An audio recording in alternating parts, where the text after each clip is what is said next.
at noon the outdoor cafe was noisy and crowded, but Christian still managed to get a table. He made an order and sat comfortably, waiting for his wife Stephanie.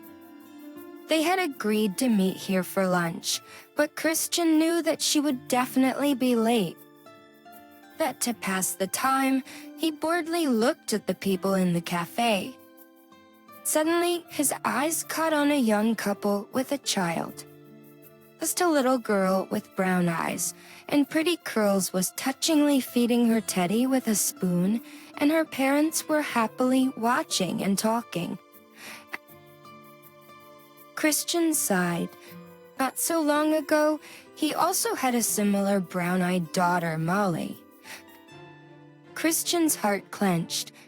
He suddenly realized that he hadn't thought about his former family for a long time, hadn't thought about his daughter, trying to delete them out of his memory, plunging headlong into work, just with friends, and doing chores for his new family. Eleanor, his first wife, was a sweet, homely housekeeping woman who devoted herself entirely to her child and her husband. In the evenings, having finished cleaning the house and cooking a delicious dinner, Eleanor always greeted Christian from work as if he was the dearest person in the whole world. One day, Eleanor informed her husband that her mother was ill, and she and Molly urgently needed to visit the sick woman. Eleanor said, "You understand that I can't go with you. I have many important things to do." Teacher Christian replied, "Of course, dear. I'm not asking you to. Take care of your important project in peace. Molly and I will get ourselves there." Eleanor had cooked the food, the house was cleaned, and the clean clothes were in the closet as usual. Eleanor said with a smile, but her voice treacherous trembled. Perhaps the woman felt that they were seeing each other for the last time. But Christian was unfazed and calmly let his wife and daughter go on this trip. He drove them to the airport and asked his wife to call him when they got to her mother. His daughter pressed herself against her father as they were leaving, murmured something in his ear, smiled happily, and kissed his prickly cheek. Punctual after flight check-in, Christian immediately left without seeing the look Eleanor was giving him. During his wife's absence, Christian called her only a couple of times, citing his constant employment and fatigue. She herself was not bothering him, but he was used to the fact that his wife would be waiting for his call in the evenings. Tilting to the fact that his wife was always quiet, tried not to disturb him, especially during his work. And then Eleanor's mother called him, sobbing into the receiver, said that his girls had died in a car accident. St. Christian, going crazy with horror, rushed to the airport, but he could not get a ticket and came only 2 days later, when his daughter and wife were already buried. Christian was inconsolable, but his colleague Stephanie helped him to cope with grief. Except from 50 Team BM struggled with heartbreak and was grateful to Stephanie for her support during a difficult time for him. After some time, she became his new wife. Several years have passed since then. Christian's family life with Stephanie was different from the domestic idol that Eleanor had created for him. Stephanie hated doing housework, disliked cooking, but had a passion for all kinds of entertainment, meeting friends, and ordered the outdoors. At first, Christian actively supported Stephanie in her endeavors, but gradually he began to get tired and miss the usual domestic comfort. Christian had long ago received his order, but Stephanie was still not there. She appeared when the man had already finished his salad and proceeded to the main course. She immediately announced that she had finally chosen a resort where they would be vacationing in a week. Hearing the name of the area where it was located, Christian felt cold inside. It was not far from Eleanor's mother's place. He reminded Stephanie of his ties to that place, but she wouldn't listen to him. "What are you worried about?" "Well, your wife has died there." "So what?" responded Stephanie calmly. "That's your past, and I'm your present. Should I forget that my only child died there too?" said Christian angrily. "Oh, don't start again, please." "I have enough time to give birth," said Stephanie capriciously, and hugged her husband, trying to smooth over the incipient quarrel. But Christian was already angry. He would soon be 40 years old, and the prospect of looking like a grandfather next to his child did not please him at all. He stood up abruptly, threw a few bills for lunch, and left the cafe. Stephanie made great efforts to reconcile with Christian, and after a week they arrived at vacation in a distant, beautiful place where friends were already waiting for them.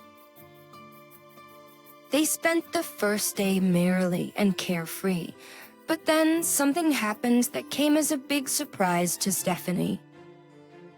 At the sacked muck the morning after the wild party, she woke up with a wild headache and nausea.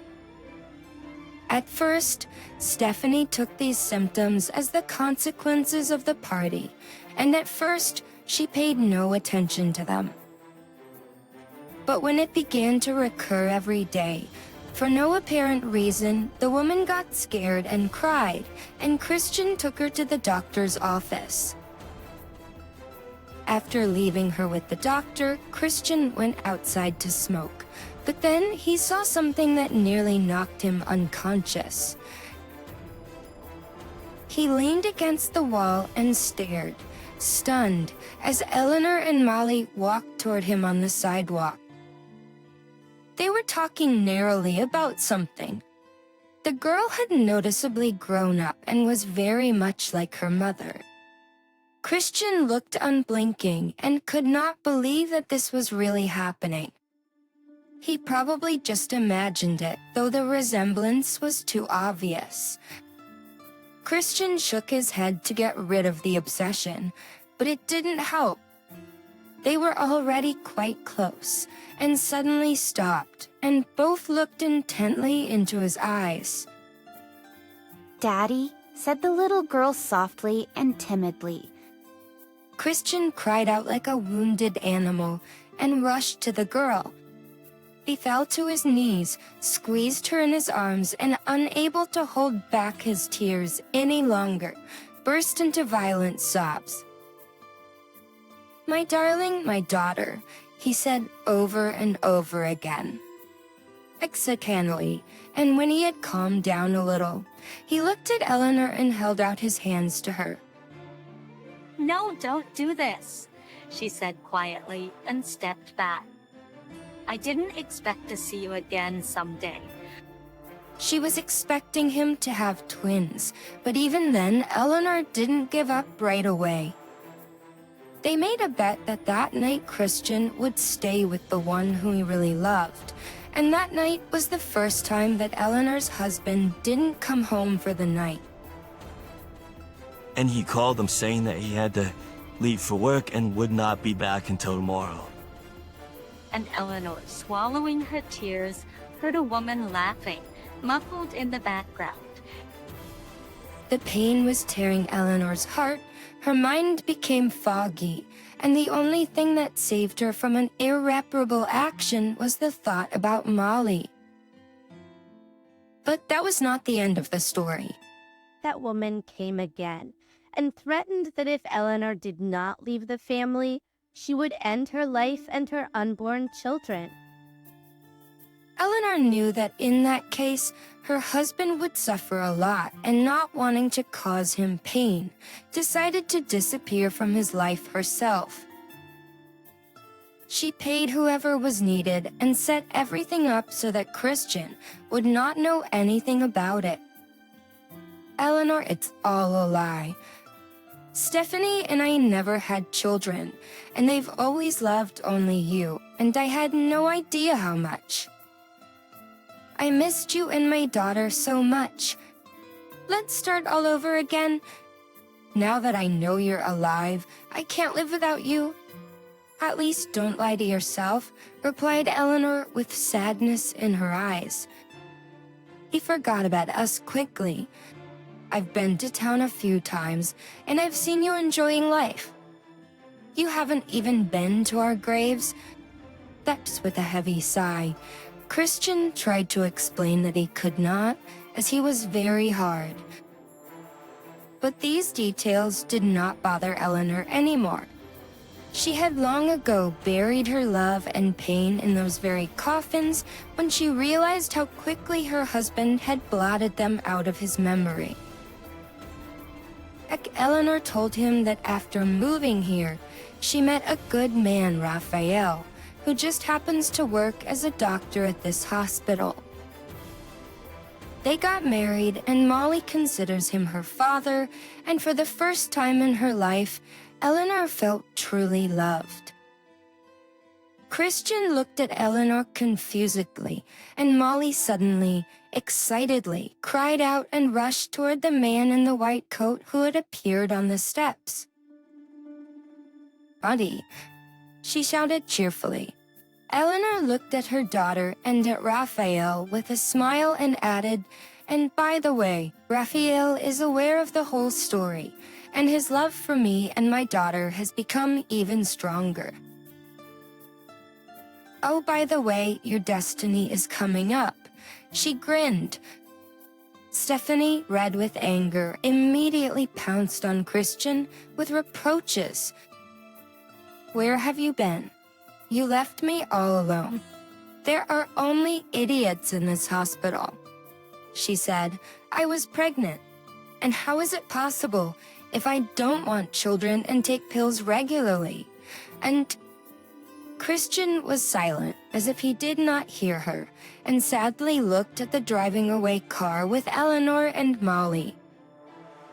He clearly realized that he had lost them again, this time forever,